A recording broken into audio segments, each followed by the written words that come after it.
Bismillahir Rahmanir Rahim, wassalatu wassalam ala Rasulillah wa ala alihi wa sahbihi wa mawala. This is the part 2 of the Tafseer of Surotul Bayyinah. Today being the 8th of Rajab of year 1446 after the Hijrah of the Prophet Muhammad sallallahu alaihi wasallam from Mecca to Medina, which is also equivalent to the 8th day of January of year 2025, being Wednesday. In Surotul Bayyinah, one of the first things you need to know is that Surotul Bayyinah is a Makkiyah surah, meaning revealed in Mecca to the Prophet Muhammad sallallahu alaihi wasallam, and it also has one very important story or event. Let me call it story. It's not actually event. That the Prophet Muhammad sallallahu alaihi wasallam said to Ubay ibn Ka'b, who happened to be one of the eminent companions of the Prophet Muhammad sallallahu alaihi wasallam, especially very knowledgeable in the aspect of the Quran. The Prophet sallallahu alaihi wasallam said to him that Allah subhanahu wa ta'ala commanded me to recite Suratul Bayyinah unto you. The companion, the eminent companion, was very surprised, and he asked, Allah mention me by name to you? And the Prophet ﷺ said yes. So this is to show to you the importance, the significance, the status of the companions of the Prophet Muhammad ﷺ. These are people that some of them, Allah subhanahu wa ta'ala have given them a status. He has given them some virtues that whosoever, all of them has been given a status that whosoever come after them can never meet them in terms of righteousness and in terms of piety and status to Allah subhanahu wa ta'ala. So, because they had laid the foundation upon which others are enjoying their Islam. So every act of righteousness that we do is enough for them to never be met, or for us never to meet up with them in terms of status. So imagine someone that had 1 million while he was alive as a reward, and while he was coming, another billions of people is getting reward from the deeds of billions of people after thousands and thousands of years also.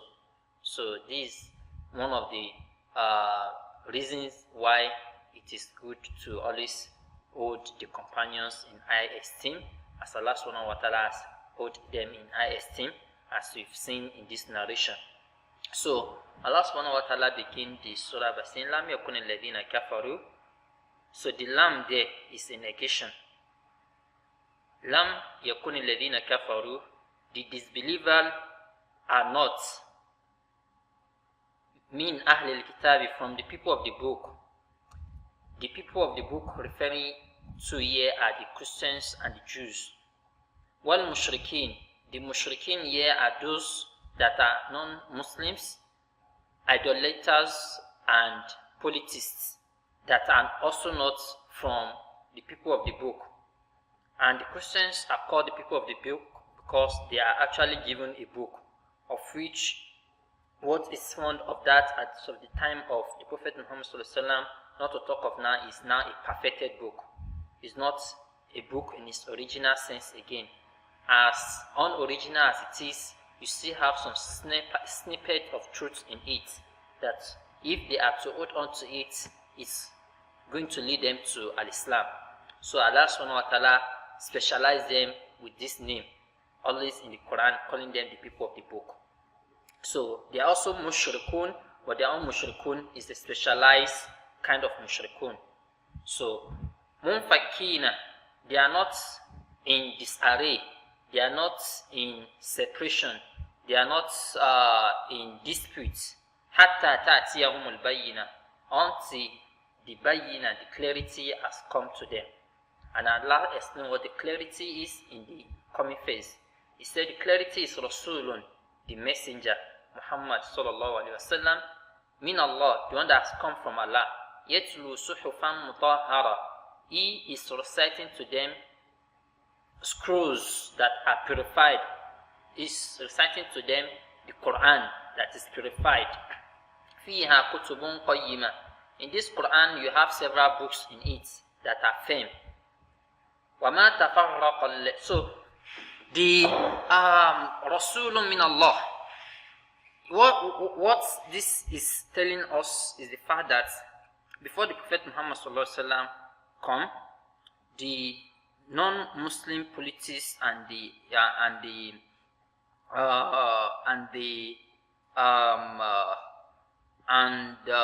people of the book, they are not in disunity, in disputes as to the fact that a messenger is coming from God, from the Arabian Peninsula, and is meant to be followed. But when it comes and happened to be an Arab, it wasn't, because it was even said that the Jews, when they know that from their book and from the prophecies given to them that the last prophet is going to come from the Arabian Peninsula, and you can also see some scholars of the Bible now, as they also say that the Comforter being referred to in the Bible is referring to the Prophet Muhammad sallallahu alaihi wasallam. So they have some snippets of indication of the fact that the Comforter is going to come from the Arabian Peninsula.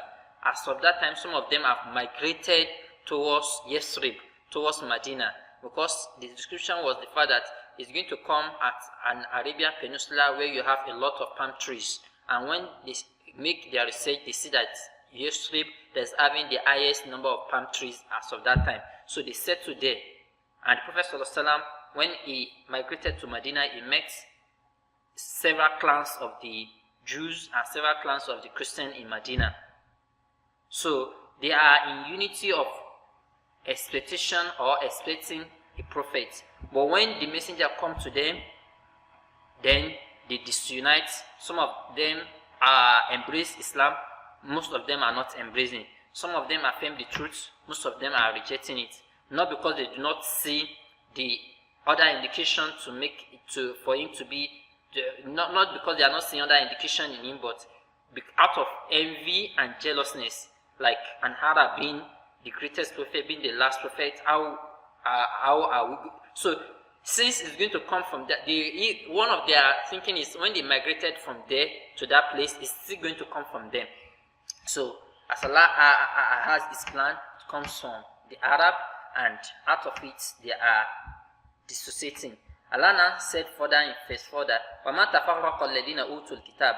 The people given the book did not go in disarray, in disunity, إِلَّا مِنْ بَعْدِ مَا جَاءَتْهُمُ الْبَيِّنَةِ, until the clarity, the messenger, Muhammad sallallahu alaihi wasallam has come to them. That's when they disunite. They are in disarray. Do you understand? So wama umiru, and whether Allah has brought forth a messenger from the children of Israel or the children of Ishaq, or he has brought it from the children of Ismail, that's not the main issue that they are even being commanded. Allah now go further to say wama umiru, they are not even being commanded of anything. Illa liyabudullaha, unless that they should worship Allah mukhlisina, exclusively and sincerely. So if they are sincere about their worship of Allah, then they would not have given preference to someone coming from their clan or not coming from their tribe, or being the children of Ishaq, or being the children of Ismail, or being an Arab. They wouldn't have allowed tribalism to go into them. Do you understand? So they allow tribalism of shaitan to go into them, and then it's now make their worship not to be any more sincere. And Allah is saying that their first commandment and the most greatest commandment for them is to worship Allah sincerely, without association of partner. Lahuddin, for him belong all the religion. Hunafa, and to be someone that dissociates themselves from shirk, from waywardness, and from politism. Hunafa is the jamu of Hanif. someone that dissociates himself from a wayward kind of life, from shirk. So therein Allah subhanahu wa ta'ala said about our Nabiullah Ibrahim, Inna Ibrahima kana ummatan qanitatan hanifan wa ma kana min al-mushrikeen shakiran li an'umi. So Hanifa, the one that dissociates himself from shirk, from wayward kind of life, is what Hanif is. The plural of it is Hunafa. Wa yuqimu salah, and for them to establish salah. Wa yutu zakah, and from them to establish zakah. So what Allah is telling you is the pillars of Islam, the first three pillars of Islam. The first one is La ilaha illallah. And for your La ilaha illallah to be sincere, the prophet of that time you have to follow the prophet of that time. Because the Jews, one very funny thing about them even to this time is they worship God, one God. They do not believe in Trinity like the Christian do. They believe in one God. But the missing link is they are upholding to the messenger or the message of Muhammad sallallahu alaihi wasallam and accepting as the last message and obeying and following his rules. So this part of Surotul Bayyinah is La ilaha illallah. So then from wa yuqimu salah is telling you about the second pillar of Islam. Wa yutu zakah, and the third part of Islam. So which shows to you that even those that have come before Muhammad sallallahu alaihi wasallam, they are also Muslims, because these are things that combine us all together. Allah command them of salah, Allah command them of zakah, even before the coming of the Muhammad sallallahu alaihi wasallam. And that's why we usually say Islam is not a religion that was brought by Muhammad. Muhammad sallallahu alaihi wasallam is the last and final messenger of Islam. Islam has been even before the advent of Muhammad sallallahu alaihi wasallam, and this verse is also confirming it, because wama umiru, they are not being commanded illa liya'budullah. Who are the people that Allah sent to fulfill the commandment of him to them before Muhammad? It is the prophet that have come before him. And now you are even talking about the Jew. Who is the prophet? Who is the most prominent prophet of the Jew? Musa alayhi salatu wasalam, and they have other prophets after him. Who are the prophets, or who is the prophet of the Christians? Isa alayhi salatu wasalam. So these are the common message that they brought to their people. And if you go into the Bible, you can also see that there is a place they said even Isa alayhi salatu wasalam fell down on his face to pray to Allah. And some people that are also in depth in the study of Bible will tell you, we prove to you all these pillars of Islam, even the modern perfected Bible that we have now. So this is what this part is telling you. La ilaha illallah Muhammadur Rasulullah wa yuqimu salah wa yutu zakah wa dhalika dinul qayyimah, and that is the firm religion. That is the firm religion that Allah wants from them. Inna alladhina kafaru, as so those who now disbelieve, min ahli al-kitabi, from the people of the book. I've told you who the people of the book is now, or who they are. Wal mushrikeen, and the polytheists, fi nari jahannam, they are going to be in the fire of Jahannam. Khalidina fiha, they are going to abide in it forever. Khalidina fiha, they are going to abide in it. Ulaika hum sharrul bariyah, and these are the worst set of humans. These are the worst set of humans. Anyone that dies as a disbeliever is among the sharrul bariyah, evil set of people that are so ungrateful to their Lord, that are so negligent about their purpose of life and their purpose of creation. Even though the Bayyinah has come to them, the clarity, the Rasul has come to them in the olden times and even to this time. And that's why the Prophet ﷺ said, there is no human that will hear about me, not from the Christian, not from the Jew, and will not believe in me except that he will enter the hellfire. There is an hadith to that extent. So it's not just so the people of the time of the Prophet, even to this time.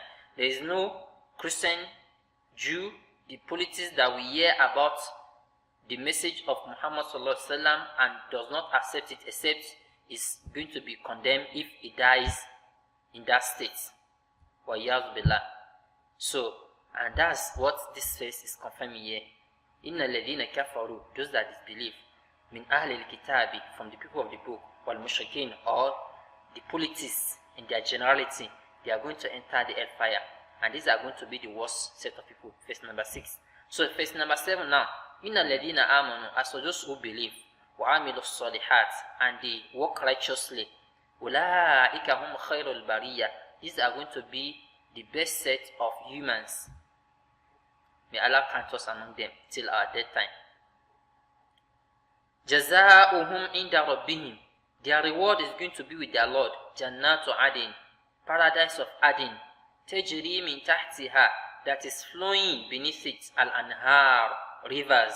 And other verses of the Quran, Allah described the river to us. He said, Masalul jannati allati wa'ida al-muttaqun fiha anharun min ma'in ghayri asin wa anharun min khamri ladhati lish-sharibin wa anharun min labanin lam yataghayyar ta'muhu wa anharun min asal musaffa. The rivers that Allah is talking about it, because anhar is the plural of nahar. So several rivers of water, rivers of wine, rivers of honey, and rivers of milk. Do you understand? Are going to be flowing beneath this garden. Khalidina fiha abada, they are going to abide in it forever. Radiyallahu anhum wa radu an, Allah is going to be pleased with them. Wa radu an, and they are going to be pleased with Allah. Dhalika liman khashiya rabbah, and that is for those that fear their Lord.